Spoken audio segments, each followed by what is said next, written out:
support you, aligning your diet, your attitude, your aptitude, your understanding about life. We can help you with everything.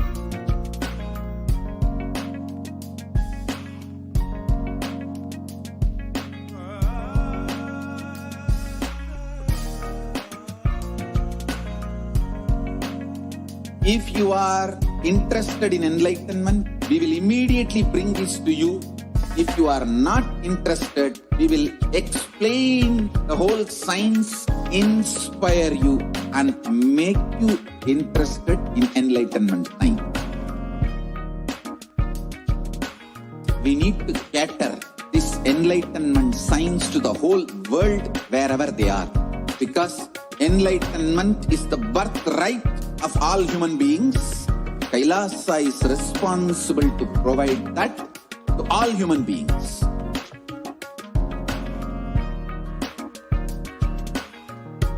Kailasa is the totality of the knowledge I received from my gurus and practice manifested in my life, perfected by teaching millions of people from all cultures.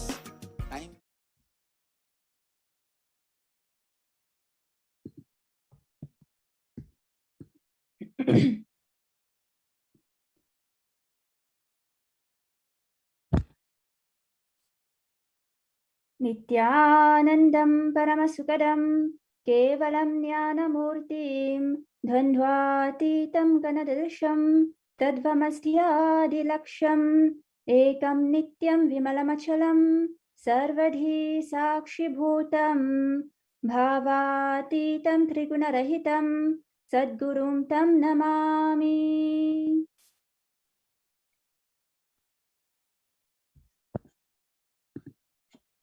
Nithyanandam. Today, October 24th, is the United Nations Day, and on behalf of Kailasa Nation and with the blessings of the Supreme Pontiff of Hinduism, Jagat Guru Mahasannidhanam, His Divine Holiness Bhagavan Shri Nithyananda Paramashivam, we welcome each and every one of you on this very important day. We have here delegates of the Sri Kailasa Nation, myself, Ma Vijayapriya Nithyananda, Ma Nitya Katitananda, Ma Nitya Swatantra Priyananda, and Ma Nitya Mahakatitananda. Today is the perfect opportunity to gather from all around the world to pay tribute to the United Nations for their extraordinary contributions to humanity and to discuss how Kailasa's Uniting Nations, founded and led by the Supreme Pontiff of Mahasannidhanam, His Divine Holiness Bhagavan Shri Nithyananda Paramashivam, has taken the responsibility to achieve the Sustainable Development Goals of 2030 as declared by the United Nations for a peaceful and sustainable future. Who is the Supreme Pontiff of Hinduism? The Supreme Pontiff of Hinduism, Bhagavan Shri Nithyananda Paramashivam, was born on January 3rd, 1978, and he is the reviver of Kailasa, the ancient enlightened civilizational nation, and the great cosmic borderless Hindu nation. The Supreme Pontiff of Hinduism is the 1008th incarnation of Paramashiva, as per Hinduism, recognized by his predecessors who are enlightened masters and adepts.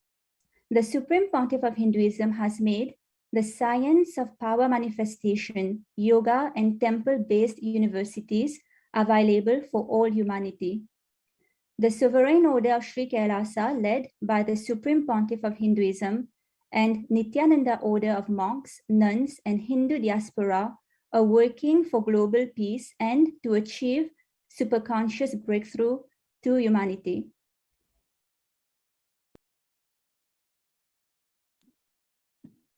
Ordained as the 233rd Guru Mahasannidhanam Pontiff of Kanchi Kailasa Sarvanyapitam Dondai Mandaladinam, the 203rd Emperor of the Surya Vamsa Surangi Samrajam, Present 293rd Jagatguru Mahasannidhanam, Pontiff of Kailasonnata Shamalapita Sarvanyapitam. Present Mahamandaleshwar, Supreme Spiritual Head of Mahanirvanyakada, the largest apex monastic order, ordained as a 1008th Acharya Mahamandaleshwar, the head for all spiritual leaders of Atalakada, the ancient apex body of Hinduism. The present 23rd Guru Mahasannidhanam of Dharma Mukti Swargapura Madinam, the incumbent emperor of the Suryavamsa Surangi Samrajam kingdom, elected as the supreme pontiff of Hinduism in 2015 by a congregation of over 1,000 Hindu leaders, pontiffs, and spiritual leader of the 2 billion Hindu diaspora worldwide. For the past 27 years of his public life, the Supreme Pontiff of Hinduism since an enlightened system for communities all around the world. The Supreme Pontiff of Hinduism has inspired over 30 million Hindus to revive the non-violent-based enlightened ecosystem. The Supreme Pontiff of Hinduism initiated the Minutes for Peace meditation in 2003, and since then, 4.3 billion minutes and meditation have been recorded. The Supreme Pontiff of Hinduism launched a No Hungry Home project with 1 billion free meals served globally since the last 27 years. During the COVID-19 pandemic, the Supreme Pontiff of Hinduism opened his monasteries as a sanctuary for thousands of families, their quarantine facilities with all amenities provided for free of cost. And the United Nations also published Kailasa's report on founded the Nithyananda Hindu University, which is the world's largest Hindu university with 1.65 million enrollments, 2,700 courses with over 400 in more than 150 countries, with more than 10,000 hours of spiritual discourses on ancient rare spiritual manuscripts. The Supreme Pontiff of Hinduism is also a strong advocate of vegetarianism, and he is a defender and upholder of women and LGBTQ+ rights. The Supreme Pontiff of Hinduism has built 11 temples in North America and 150 temples around the world, with 10,000 females served daily, over 250,000 programs conducted, including free daily yoga and meditation classes.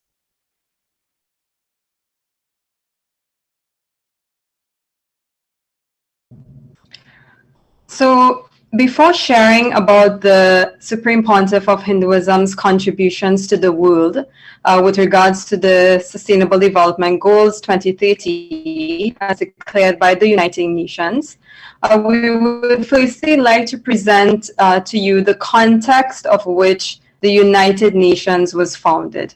The United Nations, which now comprises of 193 member states, is an international organization which was founded in 1945 after the Second World War. And at that time, 51 countries unanimously committed to maintaining peace and security, developing friendly relations amongst nations, promoting social progress for better living standards and human rights.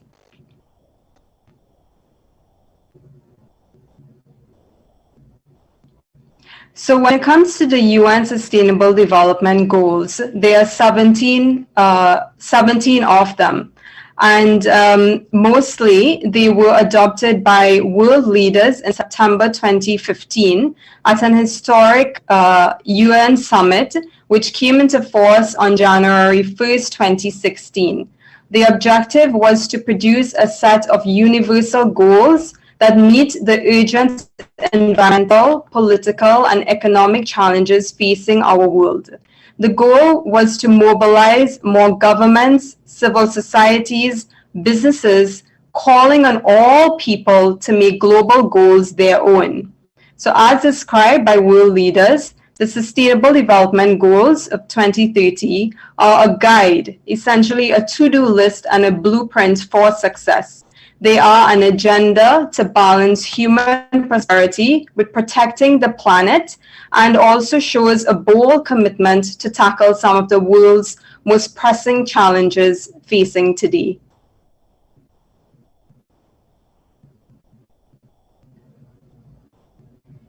So as mentioned before, there are 17 UN Sustainable Development Goals.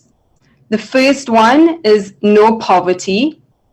Goal number 2, zero hunger. Number 3, good health and well-being. Number 4, quality education. Number 5, gender equality. Number 6, clean water and sanitation. Number 7, affordable and clean energy. Number 8, decent work and economic growth. 9, industry, innovation and infrastructure. 10, reduced inequalities. 11, sustainable cities and communities. 12, responsible consumption and production. 13, climate action. 14, life below water. 15, life on land. 16, peace, justice, and strong institutions. And finally, number 17, partnerships for the goals. And the UN Sustainable Development Goals, essentially Sri Kailasa Uniting Nations has mapped all of 108 causes towards these UN Sustainable Development Goals, which will be shared shortly. 108 causes supported by Sri Kailasa, from child welfare to promotion of food banks, to gender equality, animal rights, original nations, and the list goes on and on. So essentially all of these 108 goals or initiatives by Sri Kailasa Uniting Nations have been mapped also to the UN Sustainable Goals, and a lot more. So this will be shared with you right now.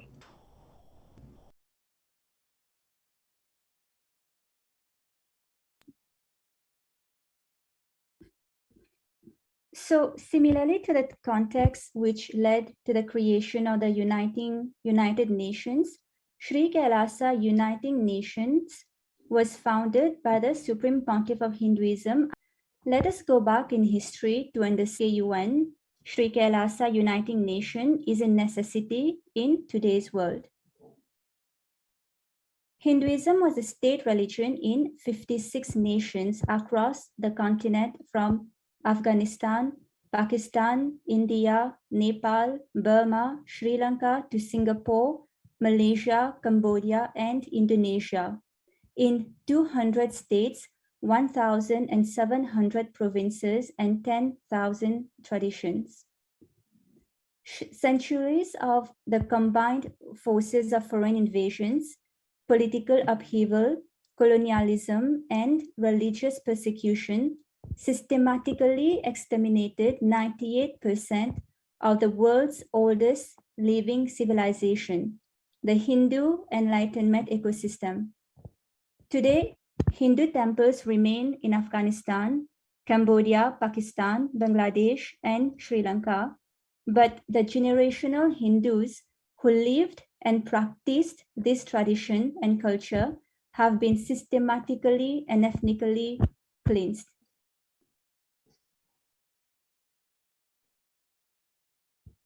So to preserve the most ancient enlightened ecosystem in the world, as per Hindu scriptures, the Supreme Pontiff of Hinduism declared the independence of the sovereign state of Sri Kailasa as per internationally accepted norms. Following the coronation to establish Kailasa worldwide at the age of just 16, for the past 27 years, the Supreme Pontiff of Hinduism, Sri Nithyananda Paramashivam, as the face of the unified Hindus, has been single-handedly, tirelessly inspiring the dispossessed Hindu diaspora to reclaim their Hindu-centric freedom and stand unified for the centuries-old Hindu genocide.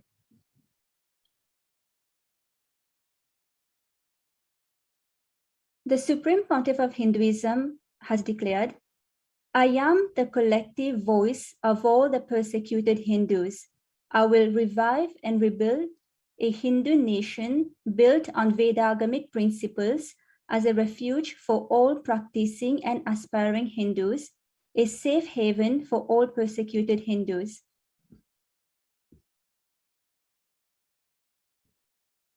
So the Supreme Pontiff of Hinduism, Sri Nithyananda Paramashivam, founded Sri Kailasa Uniting Nations, an initiative to spread the great spiritual truth of Sanatana Hindu Dharma from its Vedagamas all over the world.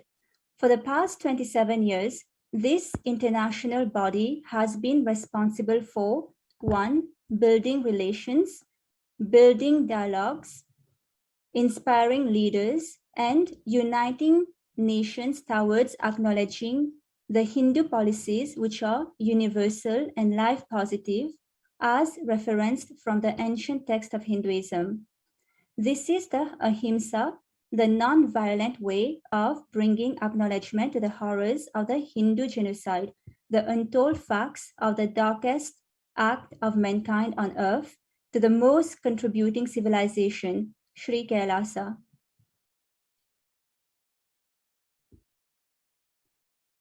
Sri Kailasa Uniting Nation is working towards the revival of the 10,000 indigenous traditions and nations and has committed to fulfill 108 initiatives as mentioned before, including animal rights, human rights, children's rights, women's rights, and more.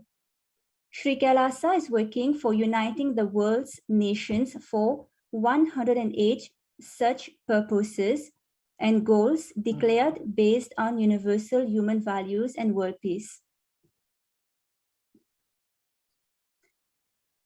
So you can see all the 108 causes taken up by Sri Kailasa Uniting Nation on Sri Nithyananda Paramashivam page, official page, Sri Kailasa's official page on the website below.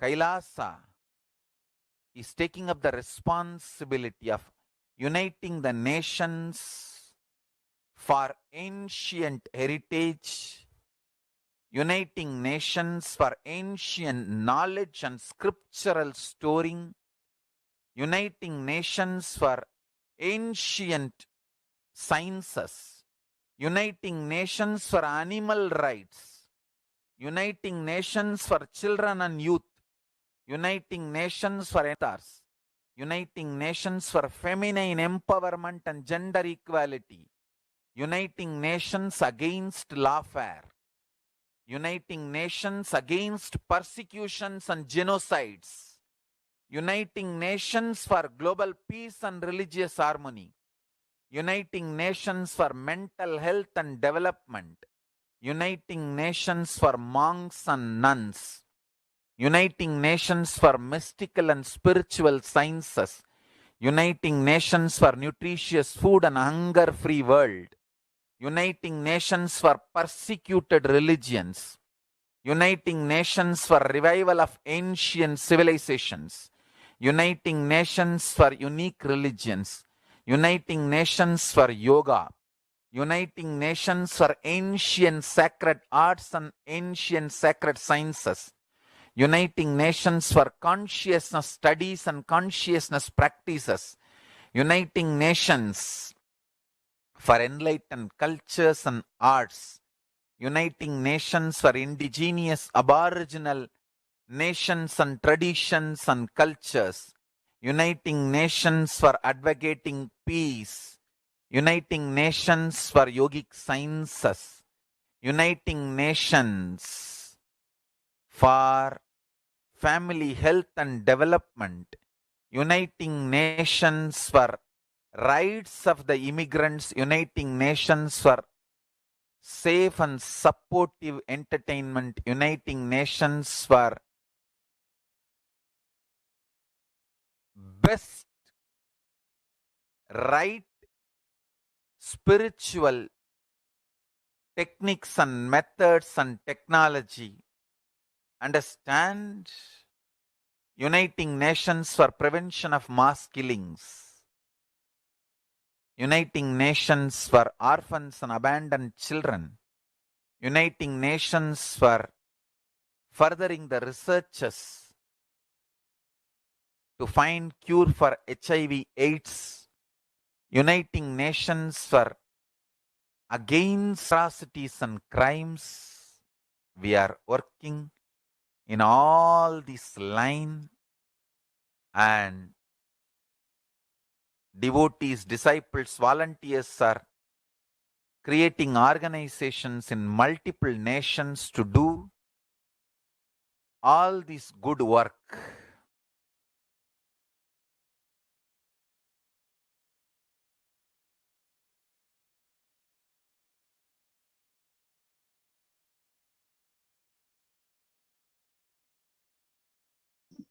Now, the first Sri Kailasa United Nations cause we are presenting today is ending poverty, which relates to the United Nations Sustainable Developmental Goals, number 1, ending poverty. Poverty, as defined by World Vision, is not just about money, but also includes issues of access to services such as healthcare and education, marginalization, and exclusion. Since 1990, more than 1.2 billion people have risen out of extreme poverty. Now, 9.2 of the world survives on less than $1.90 a day, compared to nearly 36% in 1990. But the COVID-19 pandemic has jeopardized the future of the next generation as it threatens to reverse years of progress in the fight against global poverty and income inequalities.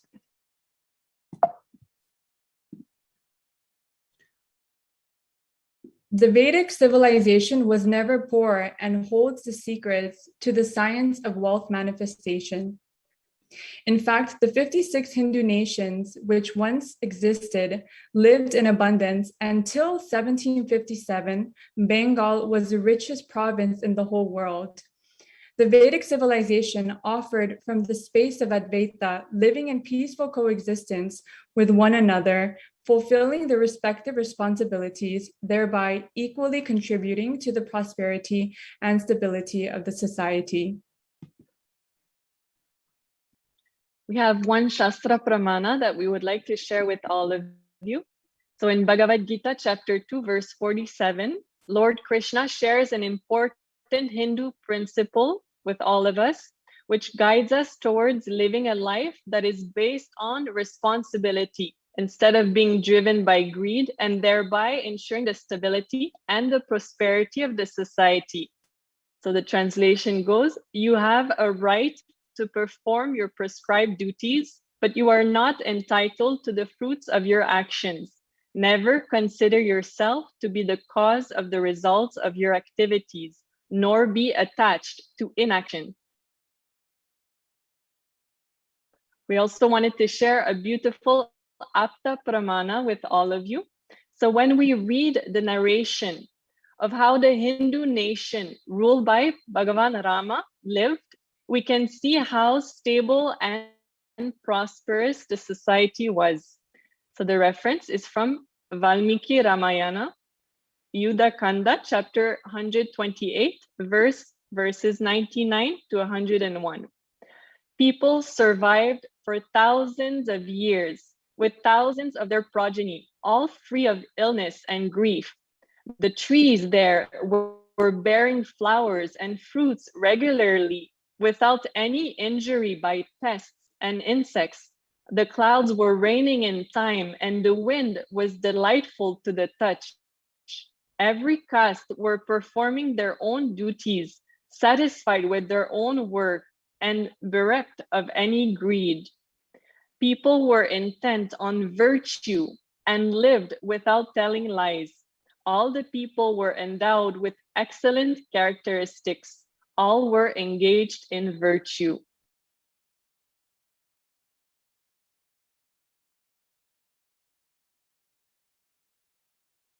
So now we will now listen to a video where the Supreme Pontiff of Hinduism explains how poverty was artificially created by invaders.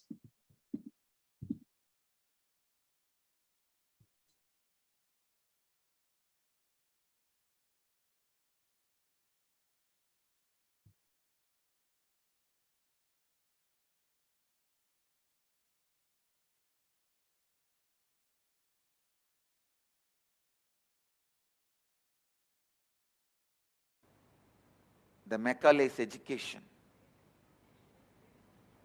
which took away our clarity about Advaita, the colonial mental setup,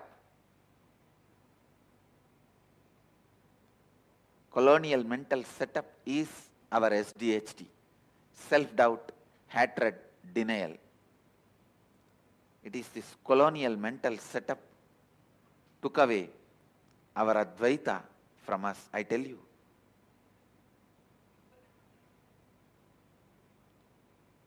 First of all, we never had poverty till we have been swindled by all these invaders. Till 17th century, we were the richest country in the world. We never had poverty.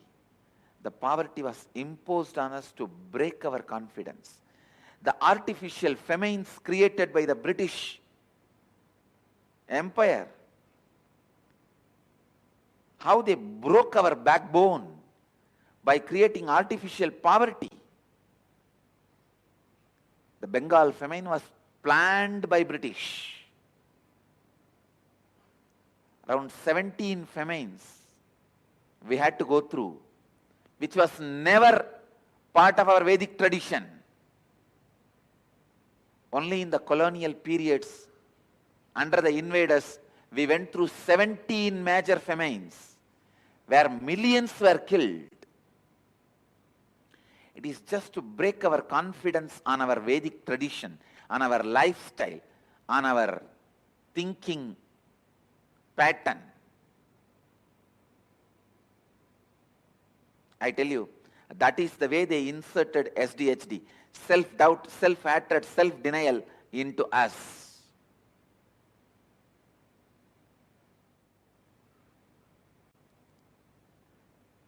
They swindled the country. Ships and ships of gold from this country has been shipped out. And then they start the missionaries and charity, giving few pennies back to us in the name of missionary and charity, to take away our confidence from this great Sanatana Dharma, Sanatana Hindu Dharma.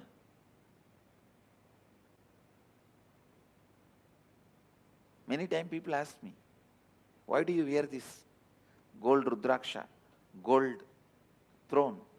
I want to tell you, it is not gold, it is gold painted. Second, I wanted to remind you guys the richness, the way the Vedic tradition lived, the richness we had in the Vedic tradition. Unfortunately, all the good things, auspicious things are attributed to the Western colonial lifestyle.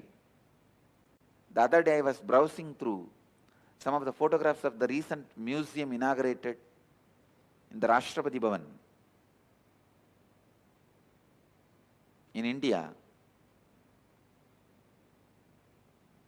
I was feeling so sad. All the best things we are showcasing is from the colonial era. Only the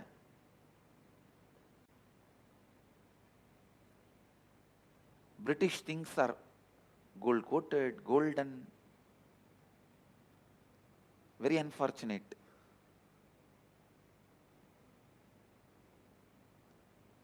The idea of best life is somehow associated with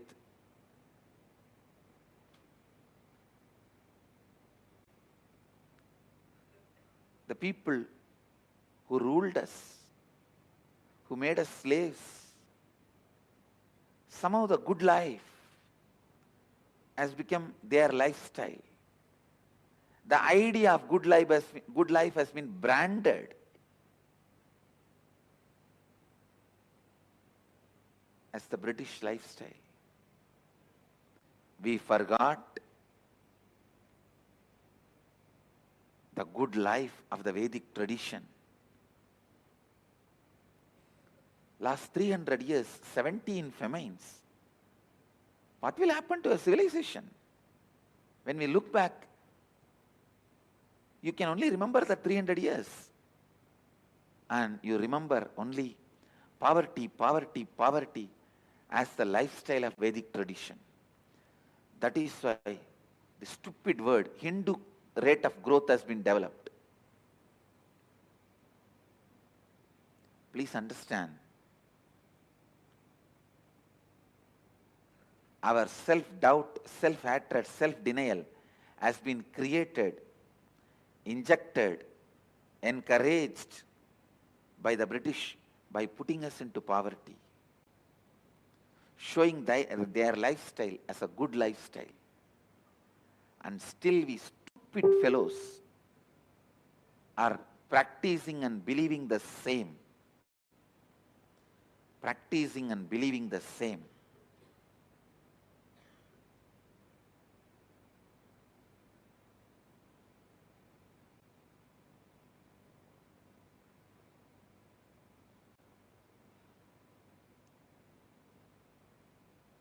We should tell the world Vedic lifestyle, Vedic beliefs is good life.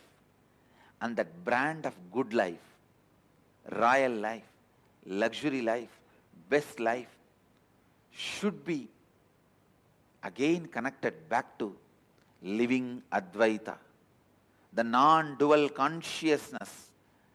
The people who live and practice non-duality does not need to be always with a begging bowl.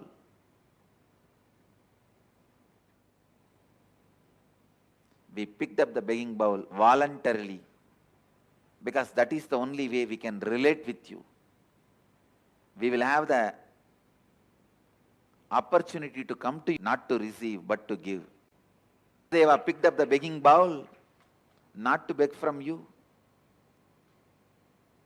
He doesn't need to eat anything, or he can eat anything. He doesn't need to eat anything, or he can eat anything. He did not pick up the begging bowl to receive something from you, to come to your doorsteps so that you see his grace, the grace he carries, and may follow living Advaita. In 1943, millions of people in Bengal starved to death by artificial famine created by British. This was the last effort to break our confidence that we won't be able to survive on our own without British ruling us.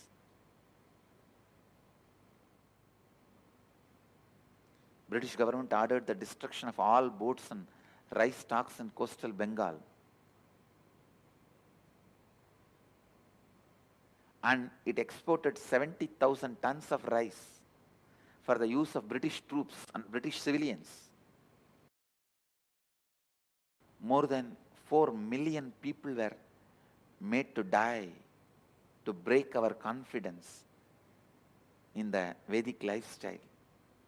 But the news was never left out because British authorities took the advantage of wartime censorship. See, wartime you have the power to stop the news. They took the advantage of the wartime censorship to keep this news quiet. I tell you, it's unfortunate.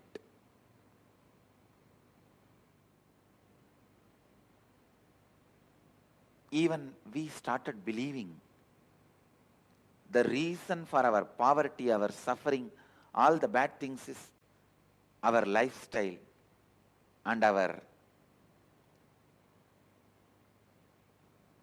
thinking style and the cognition given to us by the Advaitic tradition, which is completely wrong. Understand?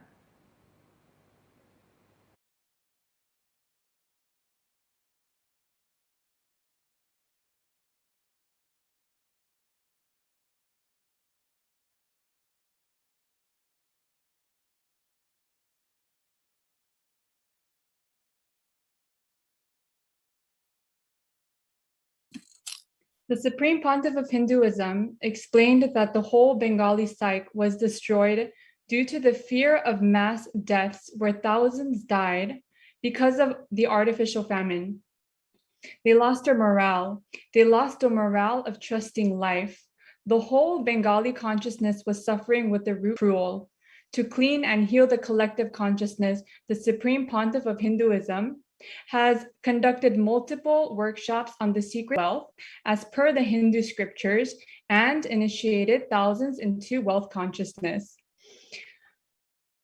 Another of the many initiatives launched by the Supreme Pontiff of Hinduism as a direct path towards poverty eradication, gender equality, self-empowerment, empowerment of tribal women, and inclusive economic growth by launching initiatives such as the Nithyananda Lakshmi Microfinance Scheme. This special venture launched by the Supreme Pontiff of Hinduism in 2009 continued since then, specifically supports rural and urban rural women. The Supreme Pontiff of Hinduism's religious organization is the first which entered into microfinance as early as 2009. The Supreme Pontiff of Hinduism has conducted multiple workshops on the secrets of manifesting wealth as per the Hindu scriptures and initiated thousands into wealth consciousness.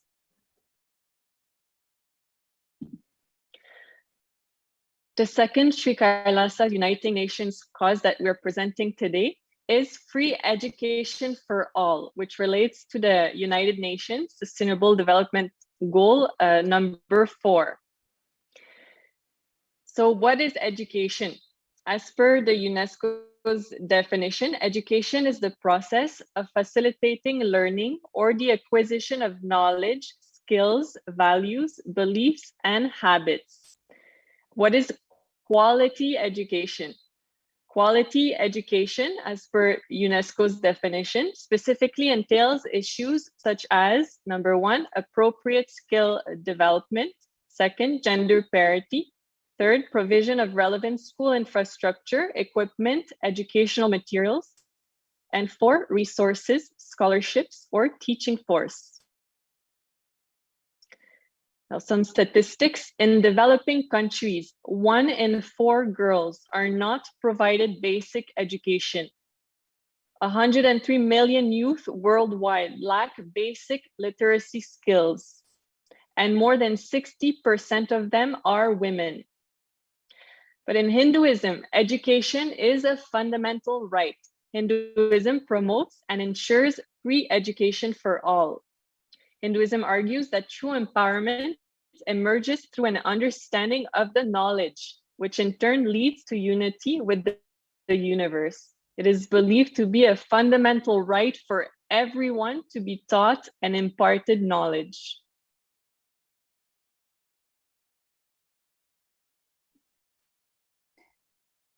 In the Bhagavad Gita, chapter 13, Lord Krishna gives us the definition of knowledge in 5 verses. The verses say, next slide.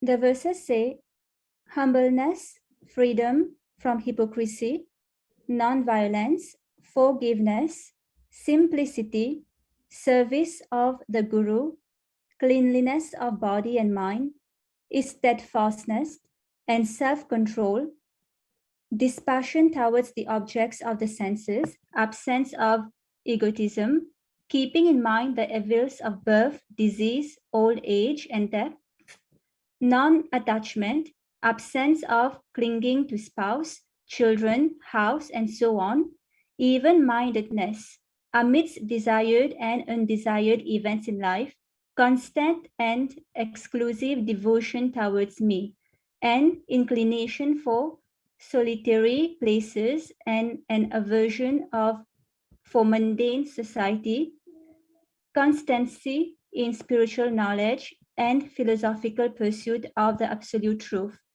All these I declare to be knowledge, and what is contrary to it I call ignorance.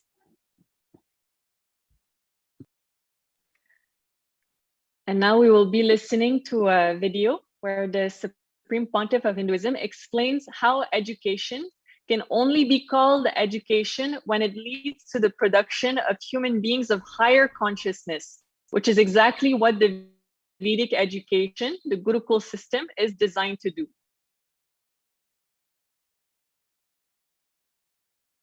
Only when the education is producing the human beings of higher consciousness, it can be called as education.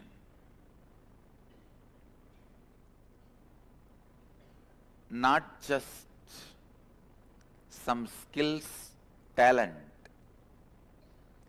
Set of skills and talent does not make you educated, as I said.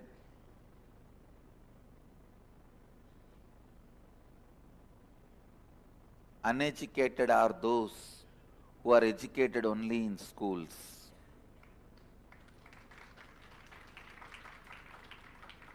Uneducated are those who are educated only in schools. Please understand,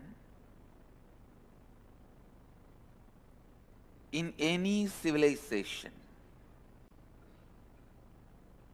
any culture, any country, any society, if there is a peace, there will be a lot of research and development.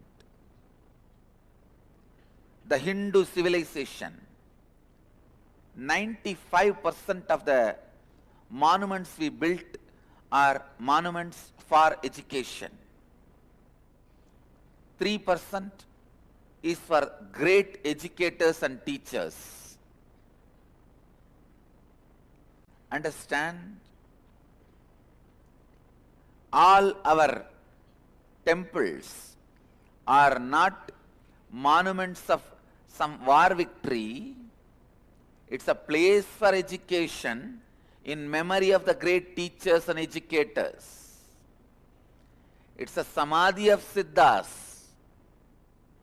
Based on the monuments, you can understand what was highly respected in that civilization, in that society. There was so much peace, so much of research, development, so much of knowledge creation and spreading, so much exploration on space, under the water, under the earth, into the fire. So much has been done, so much knowledge was available.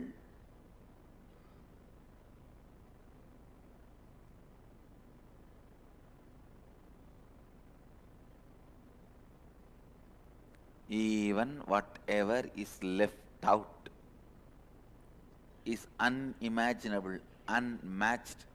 Humanity may take at least 5,000 years to catch up with Vedic knowledge.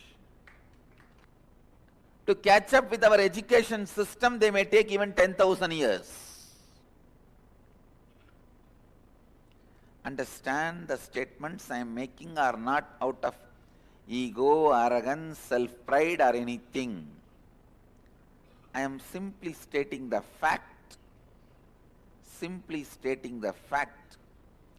simple truth straight away as it is.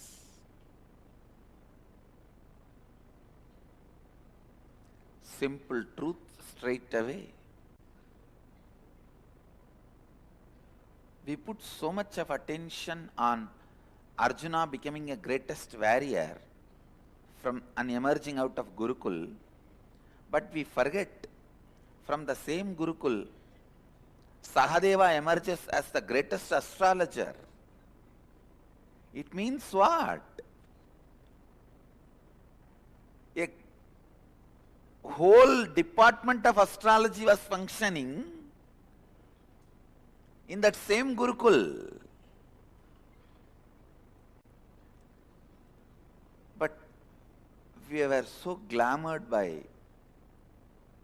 Arjuna emerging as the greatest archer and Bhima emerging as the greatest wrestler.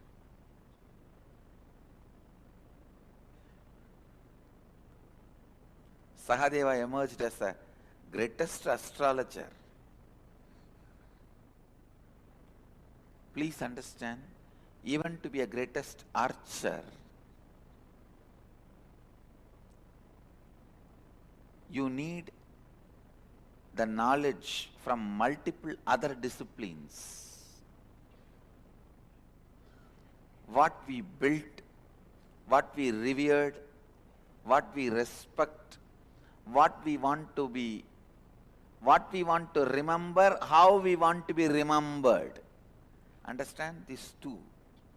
What we want to remember when we were in the body, life, how we want to be remembered by our next generation. All these aspirations were centered on education. All these aspirations were centered on education.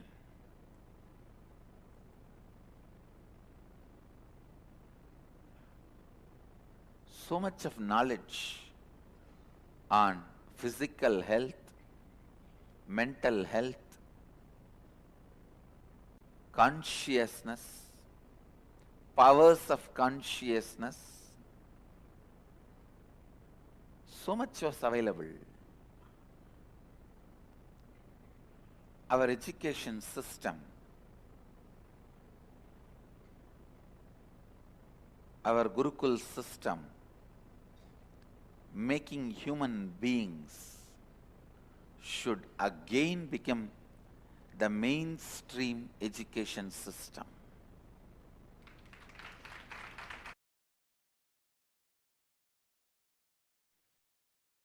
And to revive the glory of the ancient Vedic enlightened education system, the Supreme Pontiff of Hinduism founded the world's largest Hindu university, the Nithyananda Hindu University, with extended campuses in 150 countries, 270,000 plus enrollments, 1,700 plus courses conducted. Through the Nithyananda Hindu University, the Supreme Pontiff of Hinduism is collecting 1 million source books of Hinduism and making the pursuit of degrees and doctorates available to all. The Supreme Pontiff of Hinduism also founded the Nithyananda Gurukul with 40 centers worldwide, providing free services for education and well-being of children. The Supreme Pontiff of Hinduism has revived the authentic Gurukul system, which provides gender equitable access to free quality education in English, science, history, and math, as well as all the Vedic sciences, such as meditation, yoga, and arts, and a safe place for girls to learn.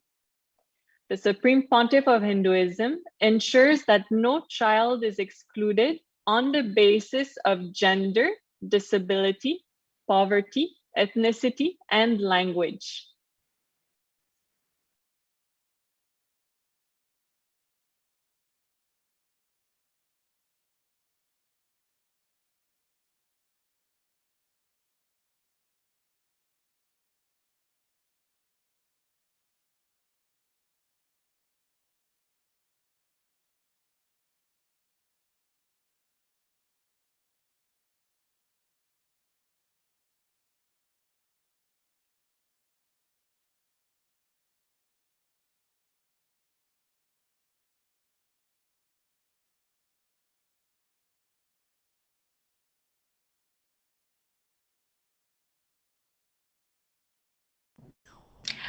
Okay, so while we get the slides up and running, we will now move into renewable energy and affordable and clean energy. And this is mapped to the UN Sustainable Development Goals number 7, which is clean and affordable energy. So by now you may have understood the entire concept of Sri Kailasa Uniting Nations, the 108 initiatives led by the Supreme Pontiff of Hinduism, His Divine Holiness Bhagwan Nithyananda Paramashivam, and how all of this is being mapped to the UN Sustainable Development Goals. And we would have spoken about education as well as ending hunger. So now as we move into renewable and affordable clean energy, the first thing that we must know of is the definition. What is clean energy or renewable energy? So clean energy or renewable energy is defined as the useful energy that is collected from renewable sources, which are naturally replenished on a human time scale, including carbon neutral sources such as sunlight, wind, rain, tides, wave, and geothermal heat. And geothermal heat, for those who may not know, it comes from heat that is developed from volcanic activity. So according to the World Health Organization, air pollution kills an estimated 7 million people worldwide every single year. The WHO data shows that almost all of the global population, which is 99%, breathe air that exceeds WHO's guideline limits containing high levels of pollutants, with low and middle income countries suffering from the highest exposures. And this has led to increased mortality from stroke, heart disease, chronic obstructive pulmonary disease, lung cancer, and even acute respiratory infections. So many may not even know that air pollution actually causes so many other health issues, not just lung cancer or respiratory issues, but it is linked to even heart attacks and stroke. So moving along,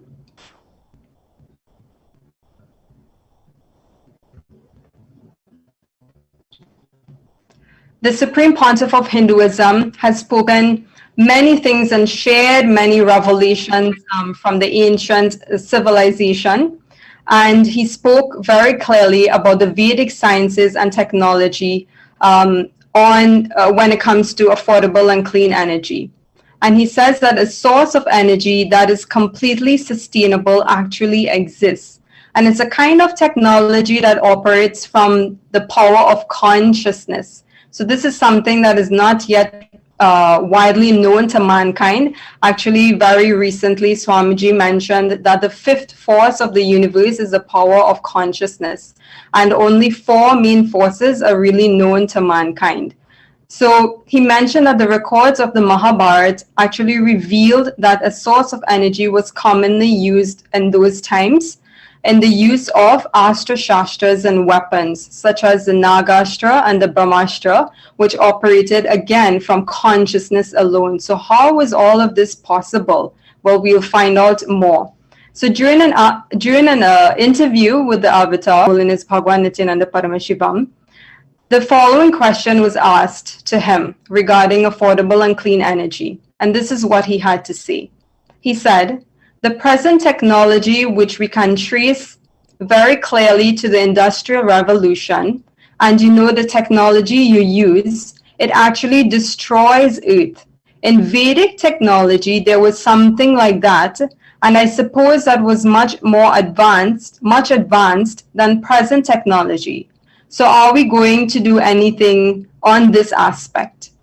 So we will now move into the actual video where Swamiji spoke about this ancient way of creating energy and sustaining energy from the most sustainable source, which is consciousness itself.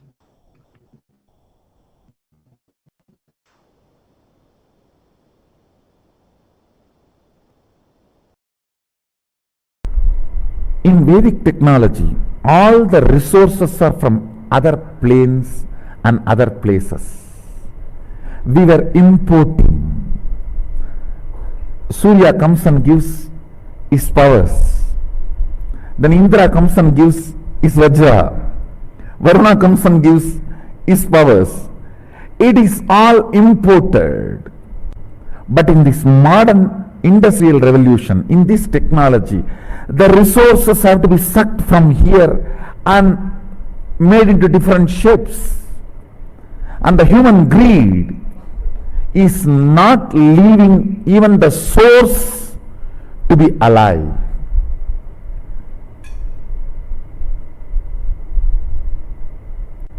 This is my responsibility. I will have to find alternative resources, fuel, energy and bioenergy. For all these three, I have to find alternative resources which does not belong to this planet, which belongs to other plane where the resources are endless. See, the other plane resources, one good thing is such large population does not exist in other planes. That's one. Second, such large demand does not exist there. People ask me,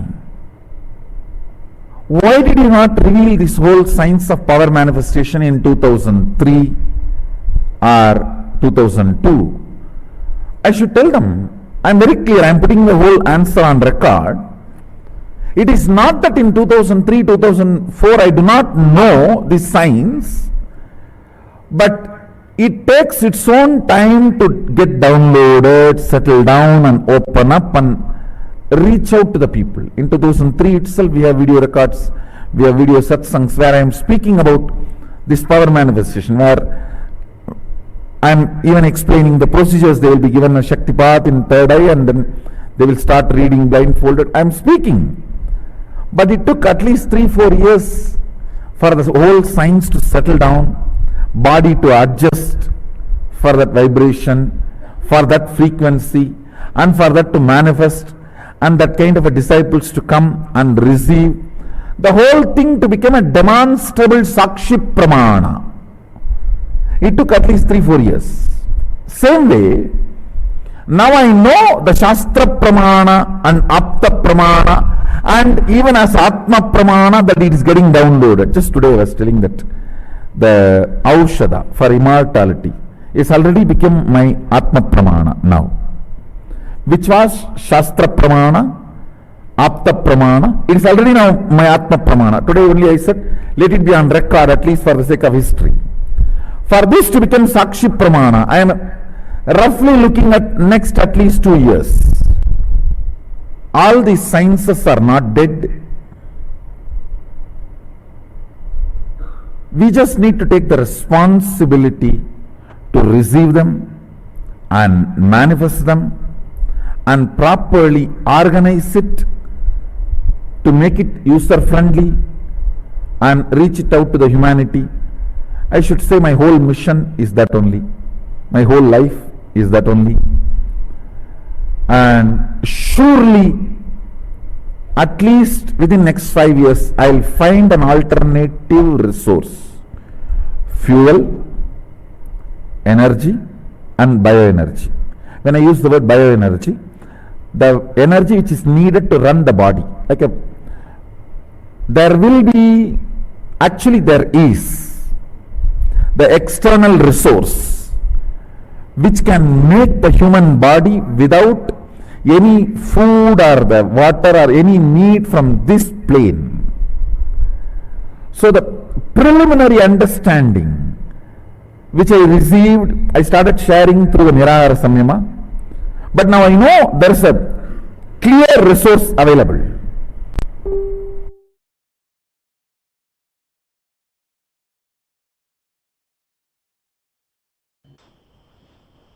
So before we move into the other segment, I would just like to share that all viewers, there's a lot of exciting things happening and offerings by Sri Kailasa Uniting Nations, especially the youth out there, those who love science or love anything that has to do with innovation. This is a really incredible space and Swamiji, His Divine Holiness Bhagwan Nithyananda Paramashivam, is bringing all of this to the world for the benefit of humanity.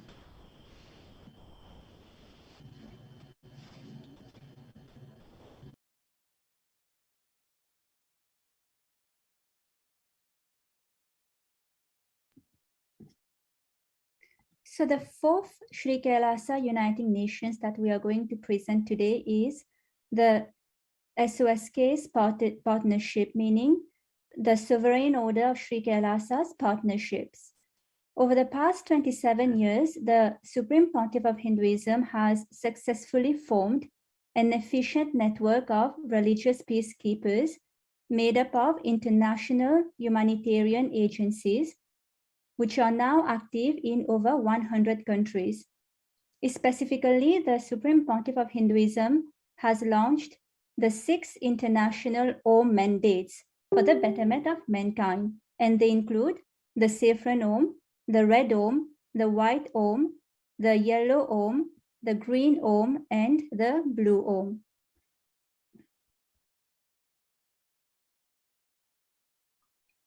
In all the humanitarian initiatives, the Sri Kailasa Uniting Nations has partnered with the 6 Oms to provide fundamental services to the globe where they operate, including charitable relief, counseling, youth and women empowerment, animal rights, environmental protection, revival of indigenous traditions, and running educational institutions.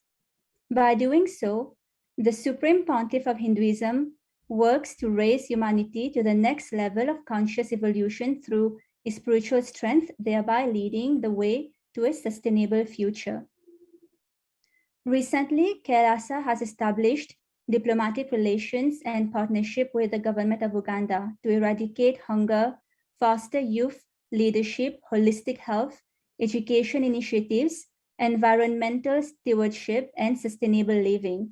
The Supreme Pontiff of Hinduism has received over 1,000 of recognitions from government officials from many countries, including the US and Canada, in the form of proclamations, letters, and certificates of recognitions.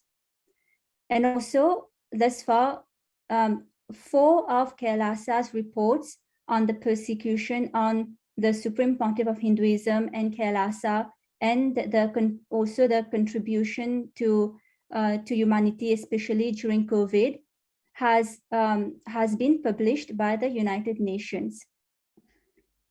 And some of the reports, the media disinformation in India, which was published by the United Nations Special Rapporteur for Freedom of Opinion and Expression, the persecution of the Supreme Pontiff of Hinduism and indigenous women of Kailasa, and also a report on femicide against women was also published by the United Nations, and Kailasa's COVID care solutions and multilateralism.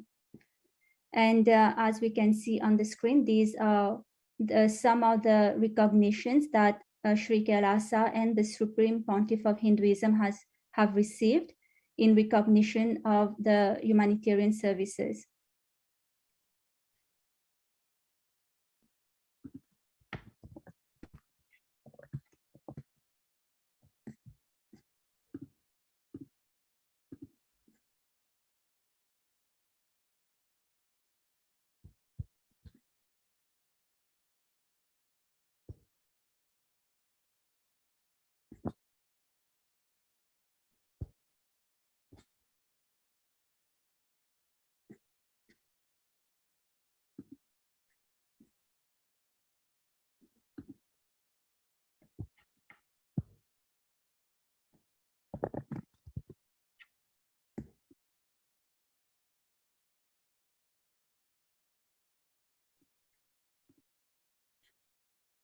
Yes.